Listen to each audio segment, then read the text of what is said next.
dosen-dosen PAI di perguruan tinggi itu syaratnya harus S2 studi Islam. Syaratnya. SIM tentunya yang arti nama internal kita hanya dokter rumah atau teori pintar jabatan ustaz. Amrawe itu mana SIM? Tolong dijago kan membuka SIM jabatan itu buka SIM. Ansim di SIM-nya itu harus S2 studi Islam. Berarti nyambung win-win kan? Makanya ketika kawan Daud ngisi bedah buku di UPI ya tahun kemarin, itu dia jalan-jalan ke mana? Jadi dosennya, profesornya, doktornya bicara Islam kan? Di UPI itu ya katanya Universitas Pendidikan Islami, katanya rektor nadanya. Islamnya kan ukurannya di tarayum. Dari pikiran saya tanya dalam perkuliahan apakah Anda diajarkan bahwa Islam adalah agama budaya yang berkembang seiring perkembangan budaya manusia atau sebagai agama sejarah yang sangat bergantung pada perkembangan sejarah. Contoh Islam zaman klasik pertengahan modern beda. Ya, jadi itu Islam zaman klasik itu begini, zaman pertengahan begini, modern begini. Islam yang pro demokrasi itu Islam modern zaman dulu enggak gitu misalnya. Contoh lainnya Islam di Arab berbeda dengan Islam yang ada di Indonesia. Islam di Indonesia katanya pakai peci, pakai sarung. Di Arab ada yang pakai peci, pakai sarung. Berarti kesimpulannya Islam itu enggak satu macam-macam. Islam itu banyak. Jadi jangan menganggap kebenaran Islam dari kacamata sendiri. Yang membenarkan, yang mengaku diajarkan seperti ini ada 22. Yang mengaku diajarkan sebaliknya 4. Ini banyak sebenarnya dalam perkuliahan apakah Anda diajarkan untuk meyakini bahwa Islam bukan agama yang benar satu-satunya? Sebab agama selain Islam seperti Yahudi ada kemungkinan benar. Ya lalu tidak tahu Pak membenarkan. Dia belajar tulisan. Saya tanya juga, apakah diajarkan semua agama pada hakikatnya menyembah Tuhan yang sama, hanya caranya saja yang berbeda-beda? Ya, mereka mengaku diajarkan. Jadi ini nggak peduli besar sedikitnya, bukan nama ayah hijau kan modal, ayah hijau kan modal. Kalau nggak tahu saya cari saya yang meneliti di Bandung itu. Sama, jadi ternyata ada yang mengajarkan betul. Cuma katanya nggak tega mau dilanjutkan penelitian yang itu sebenarnya Said di Bandung kampus seberang. Dari budaya itu. Ya juga ketika diskusi dengan pendidikan di sana pas beres. Kita tidak ajarkan di sini kusian namanya disebutkan. Yang kemarin tidak. Mulai digaul oke, mulai justru walau alam. Ayat ayat itu tinggal. Lalu saya tanya juga seperti ini ya. Dalam perkuliahan apakah Anda diajarkan bahwa Islam adalah agama yang dibawa oleh Nabi Muhammad, Yahudi dibawa oleh Nabi Musa, terus dibawa oleh Nabi Isa. Konsekuensinya Yahudi Kristen juga agama Allah yang diturunkan kepada para nabinya. Yang menjawab iya, beda sebaliknya. Contoh saya di disertasi itu mesti Profesor Abu Dinata ya. Profesor Abu Dinata itu guru besar pendidikan Islam pertama di Jakarta. Kalau di Bandung Ahmad Tafsir. Dia kan nulis metodologi Islam. Jadi dia menulis Siddhartha Buddha Gautama itu dulunya Nabi. Agama Hindu itu dulunya agama wahyu. Nulis dia. Meskipun mutih. Tapi kan masalahnya dia nggak ngasih komentar setuju atau tidak. Kalau dia tidak ngasih komentar, tidak ngasih kritikan, berarti ini masuk putih. Itu saya sampai Pak Kiai Didin, saudaranya, ini harus dulu lah, strategis, dicabut izin lah, karena izin pendidikan Islam di Indonesia, salah satunya profesornya beliau, nanti aja di belakang.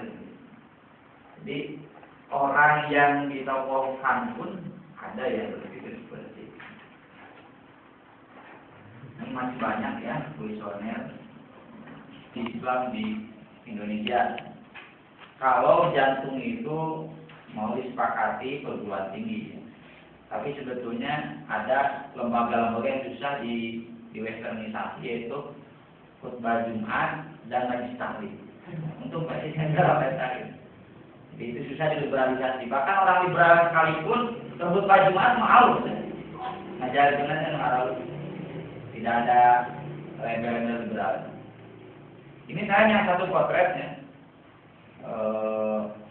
Ada file yang lain. Sebenarnya beginilah. Western worldview itu yang paling konkret ya. Kenapa banyak umat Islam yang tidak pro ke partai yang mengusung syariat Islam? Itu bukti lusuh. Kenapa banyak wanita yang tidak berjilbab dibanding yang berjilbab? Itu sederhana. Memang nanti jalurnya bisa jalur basit, bisa jalur murah. Tapi jalur basit kan juga diskurang. Sekarang itu yang aneh-aneh kan itu TV-an, punya TV itu di darurat, diilmiahkan.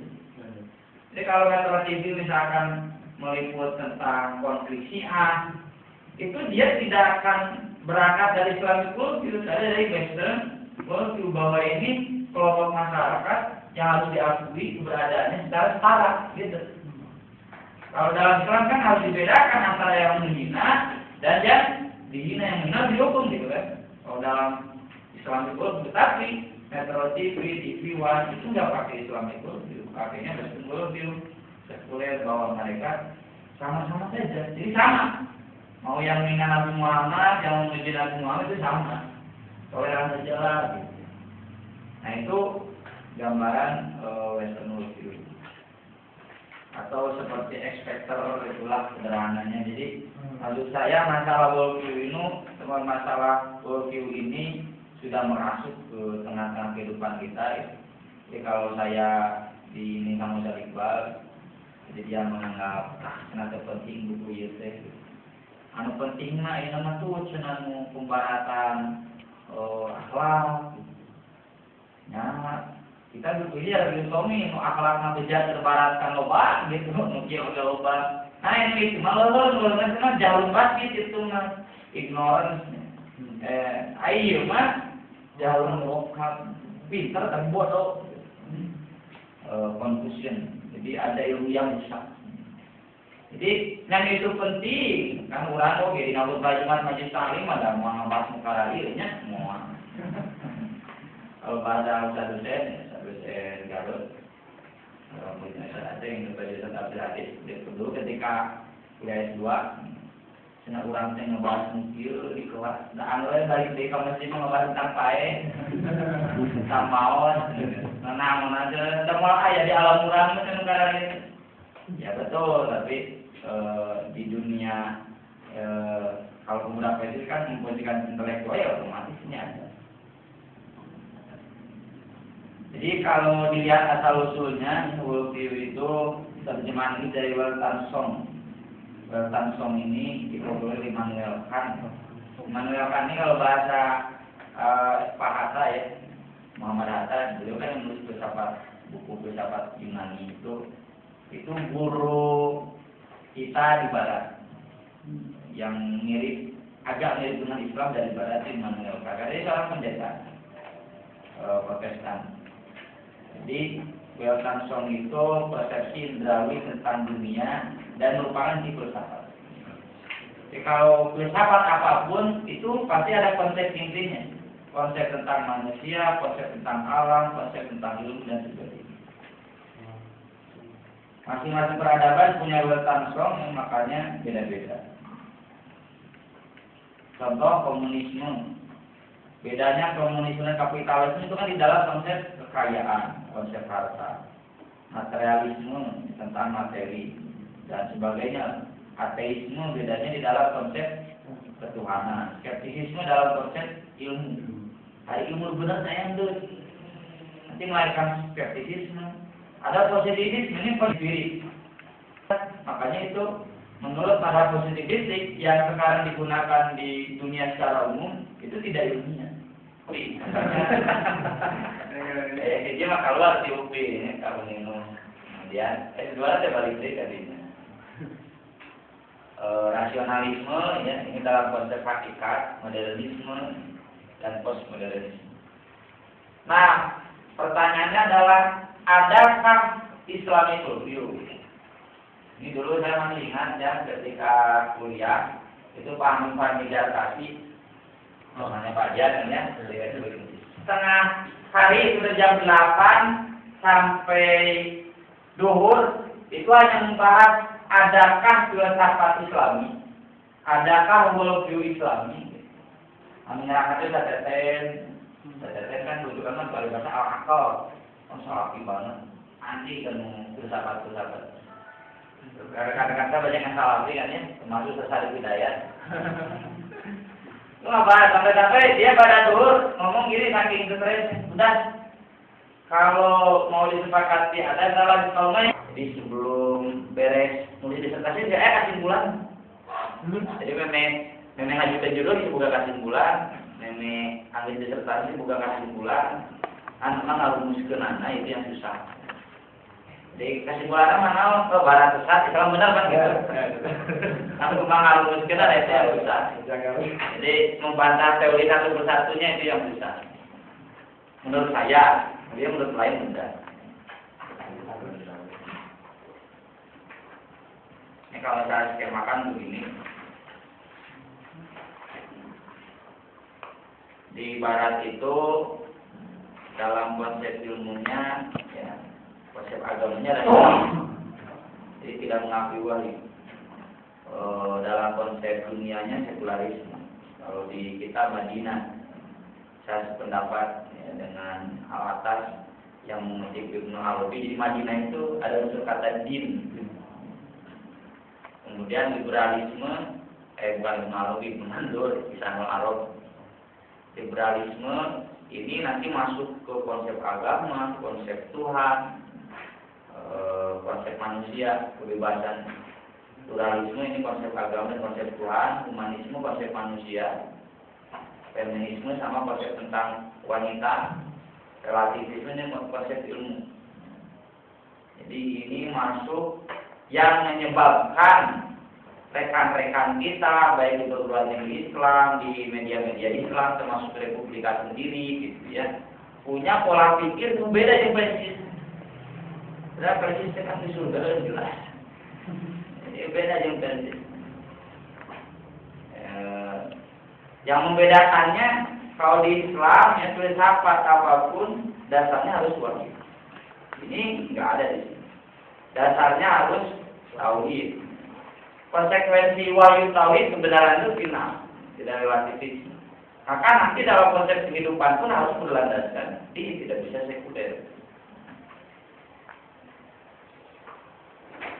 Barat, apa yang disebut Barat? Menurut Al-Atas yang mengenyam kuliah di Barat, Barat itu adalah peradaban yang merupakan perkembangan dan percampuran historis berbagai kebudayaan, filsafat, nilai, dan aspirasi Yunani dan Romawi, Yahudi Kristen, Latin, Jermanik, Celtic, dan Nordik. Jadi kalau disebut Barat Kristen itu nggak benar juga, karena justru Kristen terbaratkan oleh Barat.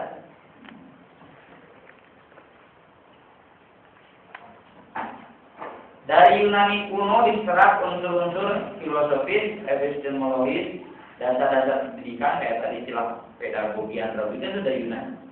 Etika, estetika, yang termasuk nanti epistemologi, hermeneutika, politika, paradigma, ika ada ya bukan? Kalau dari Romawi unsur hukum, ketatanegaraan, pemerintahan, nanti senatif itu kan jurusan hukum itu pasti merujuknya banyaknya ke Romawi. Orang Barat itu ke Romawi. Tapi dalam masalah keyakinan beragama ke Yahudi dan Kristen.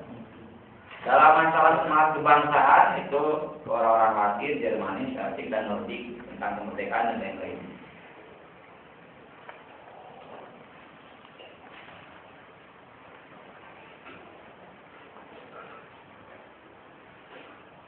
Ini contoh pemikiran yang terbaratkan yang bukunya ada.